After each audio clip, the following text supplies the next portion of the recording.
I hope to learn how she does what she does. How do you get up every morning facing all of this controversy and hardships and people who just want to tear you down until you give up, and use that to say, no, I'm going to stand up taller because you did this to me. And so she epitomizes bravery to me because she knows how to take those and make herself taller and stand up stronger.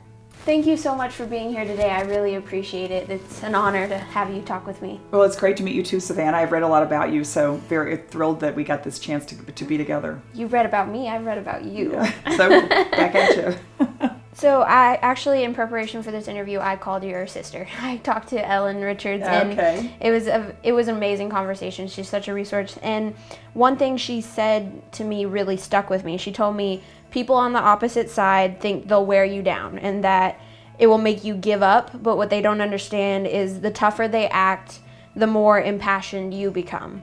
So my question is, what does it take to be a person in a constant line of fire and to not give up? Well, I guess that was partly having my mom as a sort of a role model, and Ellen is no slouch in that department either, I might add.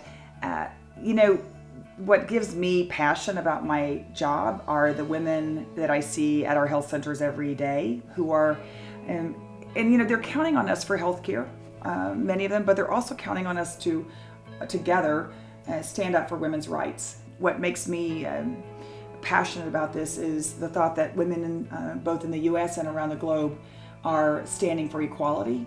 We're not asking for more, we're not asking for extra, we're just asking for equality. So whether it's for equal pay or access to health care, when women actually are on an equal playing field, we can do amazing things. And that's what you're doing at this school. I mean, it's so exciting to me that now, because of this school, we're going to have thousands of young women who are going to be leaders in the state of Texas who may not have had that chance before. I know you have always worked in a job while raising a family. So how do you balance your need to stand up for others but also be there for your children and significant others? Well, first let me say I have 3 kids. They are as I'm sure most moms you talk to, they are the defining part of my life, and nothing brings me greater joy than getting to be with them. Working women in this country have always balanced it all, and so I don't really think it's a question of whether, it's just how you do it.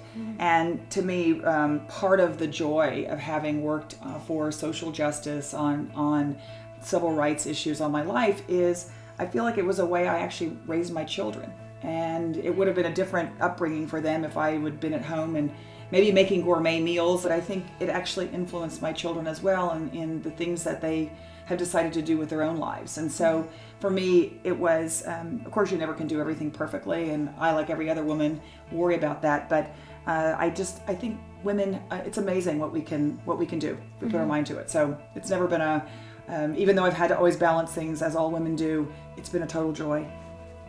How would you advise young people like me to fight for what they believe in? How did you act at my age, and what have you learned since then that you could teach us? Okay, so that's a great question, although I kind of think you're already there, or else you wouldn't be doing this interview. It sounds like you have quite a future ahead of you. With young people, you may not always know all the answers, but I think doing what you think is right is just a good thing to do. And particularly for women, sometimes I think we hold back, and maybe we don't want to say something that might be unpopular, or you don't know how everyone else feels.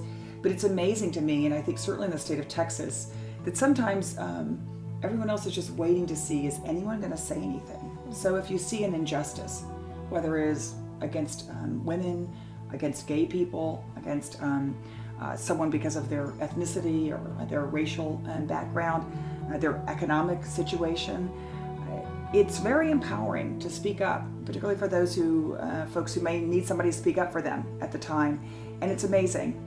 If you speak up and you take a stand, there are a lot of other folks who are just waiting to follow. And so I'm sure you'll do that in your life, but I think it's a good thing to do.